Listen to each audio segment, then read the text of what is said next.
একটু সিরিয়াস হও, আমি অনেক ঝামেলার মধ্যে আছি। একটু সিরিয়াস হও প্লিজ, তুমি একটু বোঝার চেষ্টা করো প্লিজ। তুমি জানো বন্ধুলা ভাই প্রতিদিন আমাকে নিয়ে ঝামেলা করতেছে। চলো আমরা বিয়ে করে ফেলি, আমরা বিয়ে করে খুব সুন্দর একটা সংসার শুরু করবো। তুমি ভালো হয়ে যাও, ঠিকঠাক হও, কাজকর্ম করো, আর আমি তো কাজ করতেছি। চলো বিয়ে করে ফেলি। তুমি যে রাতে বেলা কাল্লা করে যদি কথা কো না, এই পোলা কি বিয়ে শাদী করবো না? এই যে সারা রাত ধরে ফোনের মধ্যে পুনো করো, কি হইবে এত কথা কইয়া? যদি বিয়ে শাদী না করে, একটা বিয়ে শাদী কইরা ভালো মতন একটা সংসার পাতি করবা কি তা না? বোনের গাড়ি বোনের জামাইয়ের ইনকামটা দেখবা না? কষ্টটা তোমার পোলার হয়। তোমার নিজের সংসার হইলে একটা উপরি মানুষ যদি আইসা থাকতো, তাহলে তুমি বিরক্ত হইতা না? বিয়ে শাদী করো, সংসার পাতি করো, বেজার হইও না। আমি তোমার ভালো লেগে কইতাছি। কি করতেছিলা তুমি ওখানে? নেশা করতেছিলা? তুমি এগুলো কি করতেছো বলো তো? তুমি জানো আমি কিসের মধ্যে দিয়ে যাইতেছি?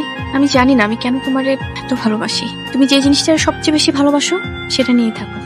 বাসাটা ছোট, তোর কষ্ট হয়। একটা ভালো হোস্টেল হলে তোর সুবিধা হতো। কিস কোনো হোস্টেল টোস্টেল পাওয়া যায় কিনা আশেপাশে? তোকে আমি এখনই যেতে বলছি না। আপা হয়েছে তো, আমার জন্য একটা হোস্টেল দেখে দিতে পারবা?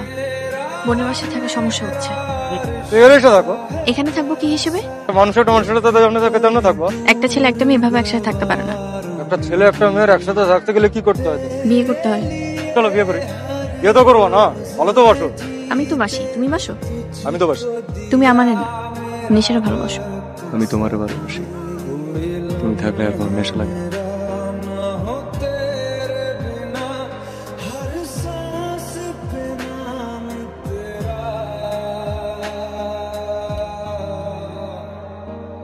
क्योंकि तुम